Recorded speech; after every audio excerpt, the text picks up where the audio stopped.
வணக்கம். என்னோடய பேர் வினோத். நான் சென்னையில் தான் இருக்கிறேன். ஸோ இன்றைக்கி வந்து என்னோடய தம்பியோட வளகாப்பு ஃபங்க்ஷன். என் தம்பி ஒய்ஃபுக்கு வளகாப்பு ஃபங்க்ஷன். ஸோ யூஸ்வலாக வளகாப்பு ஃபங்க்ஷனுக்கு வந்து எம்சி போஸ்டிங் இதெல்லாம் வந்து பண்ண மாட்டாங்க. அது ட்ரெடிஷன்ஸ்லேயும் வராது. ஸோ எனக்கு வந்து சனா வந்து ஆல்மோஸ்ட் ஒரு 7-8 இயர்ஸாக வந்து எனக்கு வந்து தெரியும். நான் ஒர்க் பண்ணுற கம்பெனியில் வந்து ஈவெண்ட்ஸ்லாம் நிறைய ஆர்கனைஸ் பண்ணியிருக்காங்க. என் காலேஜ் ஈவெண்ட்ஸ்லாம் அவங்க வந்து பண்ணியிருக்காங்க.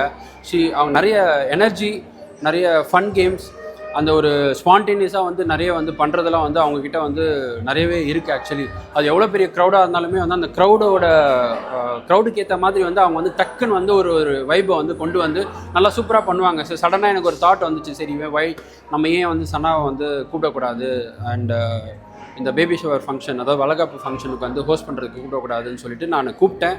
வந்தாங்க, ரொம்ப அழகாக பண்ணி கொடுத்தாங்க. எல்லாருமே என்ஜாய் பண்ணாங்க. எல்லோரும் இப்போது வீட்டுக்கு ரிலேட்டிவ்ஸ் எல்லாம் போகிறவங்க எல்லாமே வந்துட்டு அவங்க ரொம்ப அழகாக பண்ணாங்க, என்னை பாட வச்சாங்க, நல்லா என்கேஜ் பண்ணாங்க அப்படின்னு சொல்லிட்டு எல்லாமே வந்து ரொம்ப விஷஸ் வந்து சொல்லிட்டு போகிறாங்க. So that is all because of Sana. Thank you so much Sana. நீங்கள் சொன்ன மாதிரியே எனக்கு தெரியும் உங்களை ஆல்ரெடி, பட் ரொம்ப அழகாகவே நீங்கள் வந்து இந்த க்ரௌடுக்கு ஏற்ற மாதிரி நீங்கள் வந்து பண்ணி கொடுத்துருக்கீங்க. பட் ரொம்ப thanks for making this event so memorable one. Thank you so much.